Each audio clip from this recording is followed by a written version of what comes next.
e o CQM. Mas lembra que eu disse lá no início do vídeo que tem um pessoal aqui trabalhando de forma irregular? Antes de eu explicar como eles estão fazendo para trabalhar nos caminhões sem os documentos necessários, quero deixar bem claro que não é nenhuma crítica a eles. São motoristas profissionais que na grande maioria das vezes têm uma baita experiência fora de Portugal, mas ocorre que ainda estão no seu processo de obtenção de sua autorização de residência, mas são profissionais também e eu jamais farei qualquer crítica contra eles. Tanto os motoristas quanto as empresas que os contratam sabem dos riscos do jogo, mas preferem arriscar mesmo assim. Então vamos lá, como é que funciona? Lembre-se que eu disse que para trabalhar de forma legal são necessários 3 documentos: carta de condução, cartão de condutor e CQM. Pois bem, a carta de condução, como vimos no início do vídeo, foi validada lá pelo Decreto-Lei número 46 de 2022. Então a polícia que para esse motorista que está trabalhando como motorista de caminhão não pode aplicar ele uma multa por não ter uma carta de condução, pois ele tem e é válida aqui em Portugal. O segundo documento, como vimos, é o cartão de condutor. Vimos que o motorista estrangeiro não consegue ter o cartão do condutor sem a residência legal em Portugal. Ocorre que os tacógrafos digitais, essa que é a diferença. Os tacógrafos digitais, aparelhos tacógrafos digitais, só são obrigatórios nos caminhões em Portugal aqueles que foram matriculados a partir de 1 de maio de 2006. Ou seja, os caminhões que estejam matriculados antes de 1 de maio de 2006 não possuem os aparelhos tacógrafos digitais. Eles têm instalado nos caminhões os tacógrafos analógicos, que não precisam do cartão do condutor.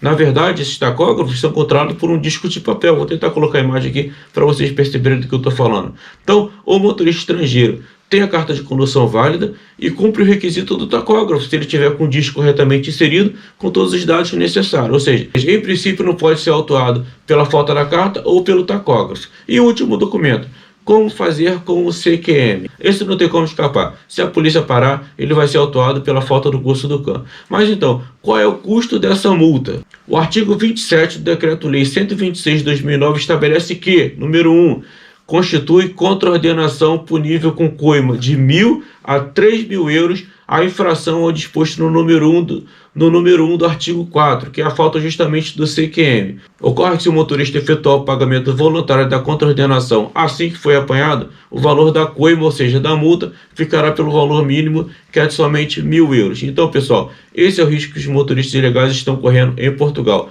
1.000 euros, nada além disso. A responsabilidade é dele, conforme estabelece esse decreto-lei, mas como as próprias empresas estão precisando muito de um motorista e não tem quem faça o serviço, eles acabam entrando num acordo.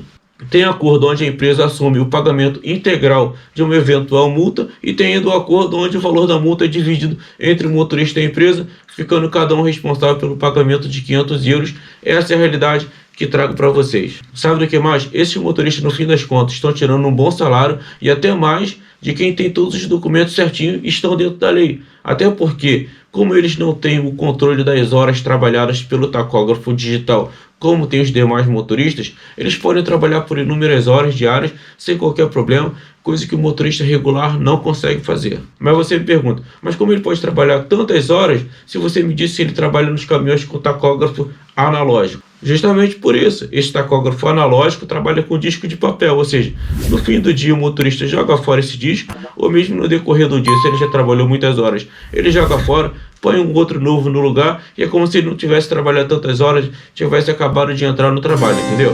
Não tem como efetivamente controlar isso, então por isso que foi obrigatório a mudança do tacógrafo analógico para os tacógrafos digitais, que tem um controle mais rígido.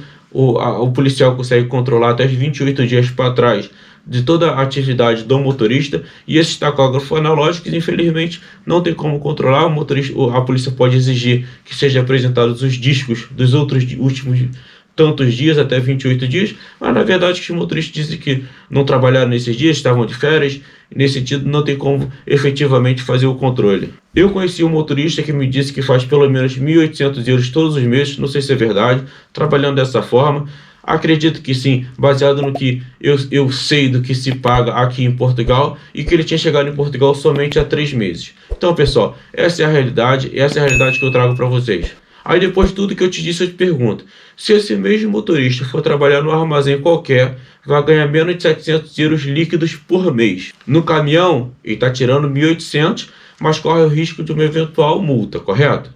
Aí eu te pergunto, vale a pena? Essa é a resposta que eu deixo para vocês responderem aqui nos comentários. É como eu disse, eu não estou aqui para criticar ninguém, só trago as verdades que ninguém te conta em lugar nenhum.